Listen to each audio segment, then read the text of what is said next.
معاذ بن جبل سے ارشاد فرمایا، جب معاذ کہتے ہیں کہ یا رسول اللہ میرے پر قرضہ بہت ہو گیا، تو ادائیگی قرض کے لیے آپ کوئی طریقہ تعلیم فرما دیجئے۔ اللہ کے رسول نے طریقہ تعلیم فرمایا کہ اے نماز ادائے قرض طریق نماز فجر قربتاً الی اللہ، اور نماز کے بعد آیت ملک کی بات، پھر خدا سے یا رحمان الدنیا والآخرہ اور رحیمہما کے الفاظ سے اللہ الرحمن الرحیم۔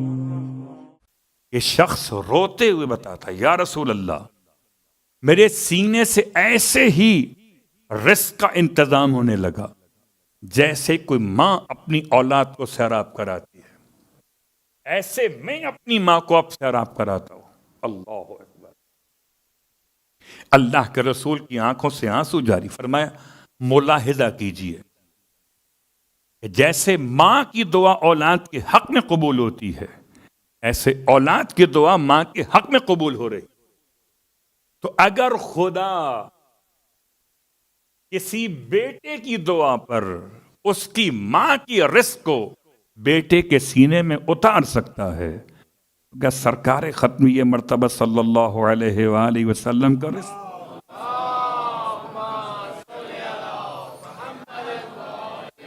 البتہ حلیمہ سعدیہ کی روایات امامیہ کتب میں موجود ہیں، لیکن کتب کو بیان کرنا ہماری ذمہ داری ہے، فیصلہ کرنا امام وقت کی ذمہ داری ہے۔ آخر محمد بتائیں گے کہ اول محمد کی خوراک کیا تھی۔ ہم تو یہ سمجھتے ہیں خوراک کا بڑا فرق ہوتا ہے، ہم یہ سمجھتے ہیں کہ اگر خوراک تبدیل ہو جائے، چلیے خوراک پر بات آئی تو جملہ آپ کی خدمت میں عرض کر دوں، اگر آپ ساتھ ساتھ رہیں تو وہاں پہنچیں جہاں خدا اپنے موسیٰ سے کلام کر رہا ہے، ہم سماعت کو وہاں لے جائیں جہاں موسیٰ کوہ طور پر ہیں، خدا اپنے موسیٰ سے بات کر رہا ہے۔ خدا فرماتا ہے موسیٰ سے، اے موسیٰ میں نے 6 چیزوں میں پوشیدہ کر دیا ہے، اور لوگ اسے دوسری 6 چیزوں میں تلاش کرتے ہیں، تو کیسے پا سکیں گے؟ ان میں سے ایک چیز کو بیان کرتے ہوئے حضرت موسیٰ سے خدا نے ارشاد فرمایا کہ میں نے پوشیدہ کر دیا ہے، انی وضعت الاجابہ، یا انی وضعت اجابت الدعا فی لقمت الحلال، میں نے اجابت دعا کو چھپا دیا ہے لقمہ حلال میں۔ والناس یطلبونہ فی القیل والقال، اور لوگ اسے طلب کر رہے ہیں، تلاش کر رہے ہیں، یہ لفظ میں اس لفظ میں، یہ کہو تو قبول ہوگی، وہ کہو تو قبول ہوگی۔ خدا نے الفاظ کی تبدیلی میں اجابت دعا کو نہیں چھپایا، لقمہ حلال میں چھپایا ہے۔ تو اگر لقمہ حلال میں ہماری اجابت دعا پوشیدہ ہے تو سرکار ختمی مرتبت احمد مجتبی محمد مصطفیٰ صلی اللہ علیہ وسلم، کیسا لقمہ حلال و طیب و طاہر ملنا چاہیے کہ وما ینطق عن الہویٰ کی منزل پر پیغمبر آئے۔ پھر غور کیجئے، لقمہ حلال کا مسئلہ، خوراک کی تبدیلی کا مسئلہ، کیسی خوراک اگر بدل جائے تو کہاں سے کہاں بات پہنچ جاتی ہے۔ شیر مادر میں اگر مادر بدل جائے تو شیر کا فرق ہو جاتا ہے، ورنہ کہاں مادر محمد حنفیہ اور کہاں مادر حسن مجتبی، شیر کا فرق بدلا کیونکہ مادر کا فرق ہے۔ تو اگر ماؤں کے فرق سے شیر کا اثر بدلتا ہے تو پھر اللہ کے حبیب سے بہتر اور بہادر کون ہو سکتا ہے؟ تو کوئی ایسا شیر دینے والا چاہیے پیغمبر کے لیے جس کے شیر کا اثر پیغمبر کی شجاعت میں دکھائی دے۔ حلیمہ سعدیہ کی روایت اپنے مقام پر رکھیے، لیکن تلاش کیجئے کہ نام رکھنے میں ایک اختیار ماں نے استعمال کیا، آمنہ بنت وہب۔ آپ نے نام احمد رکھا. والد کا انتقال کب ہوا؟ اس میں اختلاف پیغمبر کے والد کے بارے میں. پیغمبر کی آمد سے پہلے ہو گیا یا پیغمبر کی آمد کے بعد ہوا؟ ایک قول پیغمبر کی آمد کے بعد بھی ہے، 16 مہینے کے بعد انتقال کیا ہے. تو یہ نام پیغمبر کے والد نے رکھا محمد، لیکن مشہور قول یہ ہے کہ آپ کے دادا نے آپ کا نام محمد رکھا. خدا کہتا ہے انا المحمود، میں ہوں محمود، وانت محمد، اور تم محمد ہو. فشققت اسمک من اسمی، بس میں نے اپنے نام سے آپ کے نام کو مشتق کر دیا ہے. اللہ اکبر. پیغمبر کے نام کی خوبصورتی اور پیغمبر کے نام کی عظمت و جلالت میں روایت کو مکمل کرتا ہوں. خدا فرماتا ہے اے میرے حبیب، مجھے اپنے عزت و جلال کی قسم ہے کہ اگر کوئی آپ کے 99 نام اپنی زبان پہ جاری کرے گا تو میں اسے جنت میں 99 محل سے نوازوں گا، اور ہر ایک محل اتنا بڑا ہوگا کہ 1 سال کی مسافت کرتے رہیں گے اور محل ختم نہیں ہوگا. اتنا وسیع و عریض ایک قصر، ایک محل ہے. تو 99 نام پیغمبر کے لیجئے اور 99 قصر جنت میں بنوا لیجئے. خدا نے اپنے حبیب کی شان اور اپنے حبیب کی عظمت کو بیان کرتے ہوئے یہاں تک سمجھا دیا اس کا نام محمد رکھا جائے، اس کا احترام کیا جائے، اس کو مشورے میں شامل کیا جائے. اس گھر میں نام محمد موجود ہو وہاں غربت داخل نہیں ہوتی. قیامت میں خدا فرمائے گا جن جن کا نام محمد ہے وہ سب الگ ہو جائیں. جن کا نام محمد ہے میرے حبیب کے نام پر، انہیں بغیر حساب و کتاب کے خدا داخل جنت کر رہا ہے. اب یہ الگ بات ہے کہ ایسا نہ ہو کہ دشمن محمد ہو. نام محمد کا ہو، مزاج دشمن محمد ہو. تو اگر دشمن محمد نہیں ہے اور نام محمد ہے تو انشاءاللہ نام کی برکتیں شامل حال رہیں. ارشاد فرماتے ہیں سرکار ختم یہ مرتبہ صلی اللہ علیہ وآلہ وسلم،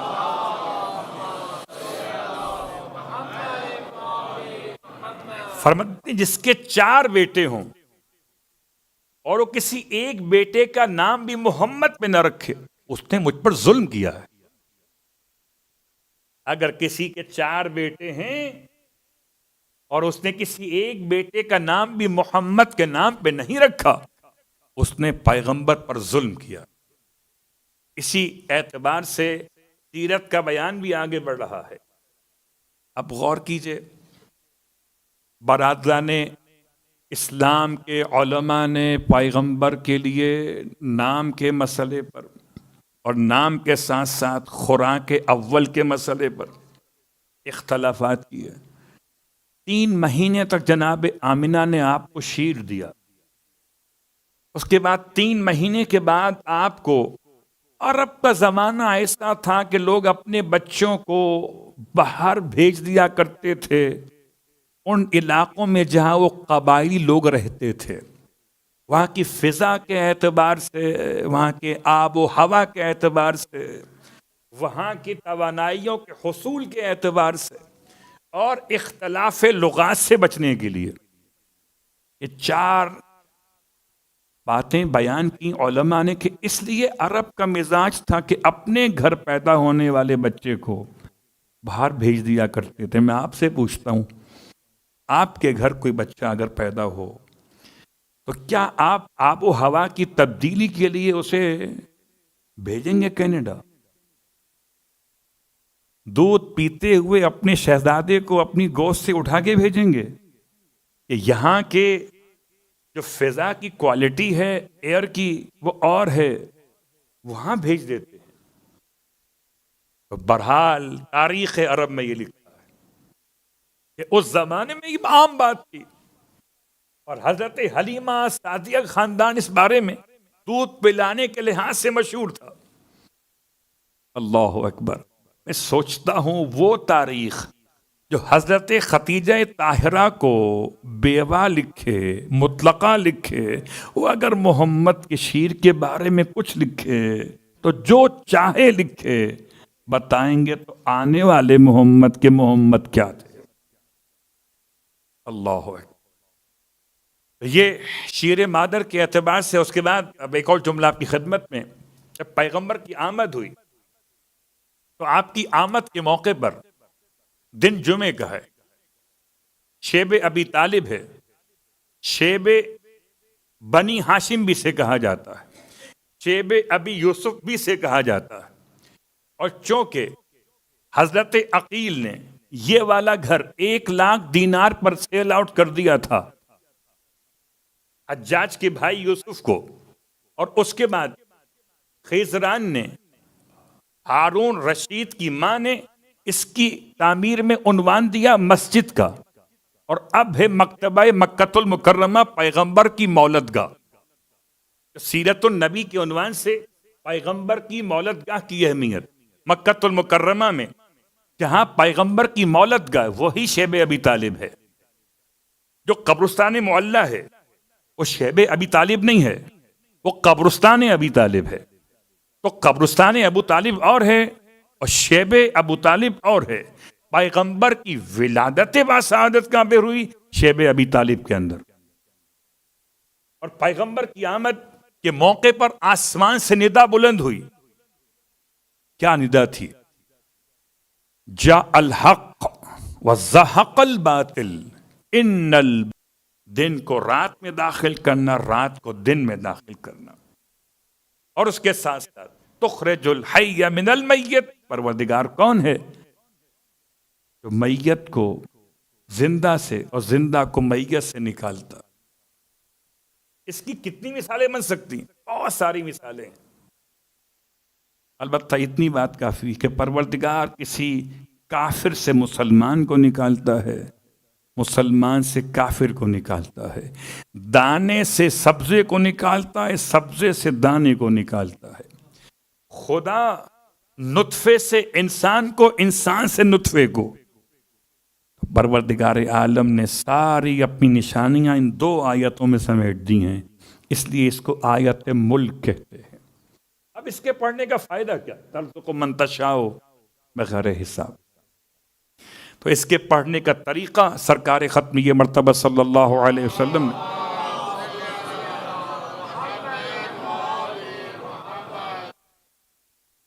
معاذ بن جبل سے ارشاد فرمایا۔ جب معاذ کہتے ہیں کہ یا رسول اللہ میرے پر قرضہ بہت ہو گیا، تو ادائیگی قرض کے لیے آپ کوئی طریقہ تعلیم فرما دیجئے۔ اللہ کے رسول نے طریقہ تعلیم فرمایا کہ اے معاذ، آیت ملک کی تلاوت کرو، اور آیت ملک کی تلاوت کے بعد خدا کو اس طرح پکارو، یا رحمان الدنیا والآخرہ والرحیمہما، اے دنیا اور آخرت کے رحمان اور اے دنیا اور آخرت کے رحیم، تعطی منہما ما تشاء وتنزع منہما ما تشاء، تو ان دونوں میں سے، دنیا اور آخرت میں سے جس کو چاہتا ہے دیتا ہے، اور دنیا اور آخرت میں سے جس سے چاہتا ہے واپس لیتا ہے۔ پروردگار میرے مالک، فقضی انی دینی، پروردگار میرے قرضے کو تو ادا کر دے۔ یہ جملہ اللہ کے رسول کی روایت میں آیا، پھر اسے شیخ کف امی علیہ الرحمٰن نے کتاب المصباح کے اعتبار سے 2 رکعت نماز کے ساتھ لکھا۔ 2 رکعت نماز پڑھیے ادائے قرض کی نیت سے، قربتاً الی اللہ۔ اب ایسا نہ ہو کہ یہ عمل بیان کروں پھر آپ قرض لینے کا ارادہ کریں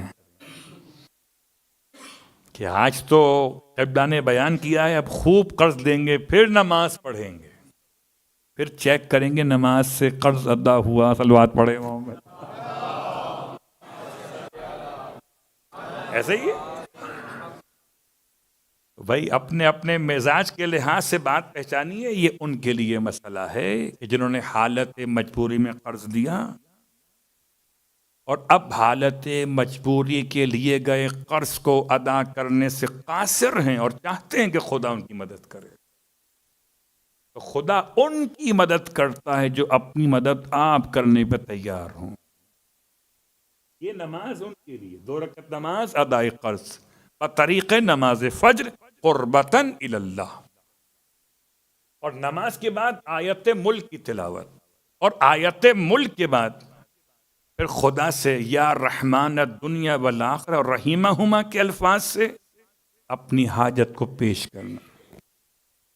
جبکہ سید محمد الرضوی نے اپنی کتاب تحفۃ الرضویہ میں آیت ملک کو ہر نماز واجب کے بعد پڑھنے کی تاکید کی، اور رات کو سونے سے پہلے۔ اگر کوئی انسان ہر نماز واجب کے بعد آیت ملک مطلب سورہ آل عمران آیت نمبر 26 اور 27 کی تلاوت کرے تو آپ فرماتے ہیں خدا اس کے فقر کو زائل کرے گا، اس کے لیے رزق کے دروازے کھول دے گا، اس کا مال زیادہ ہو جائے گا۔ تو اگر چاہتے ہیں کہ آیت ملک پڑھیں تو خدا آپ کے لیے آسانیاں پیدا کرے، اور اسی آیت ملک کی تلاوت کے ساتھ ساتھ مولا کائنات علی ابن ابی طالب علیہ الصلوۃ والسلام کی وصیت کو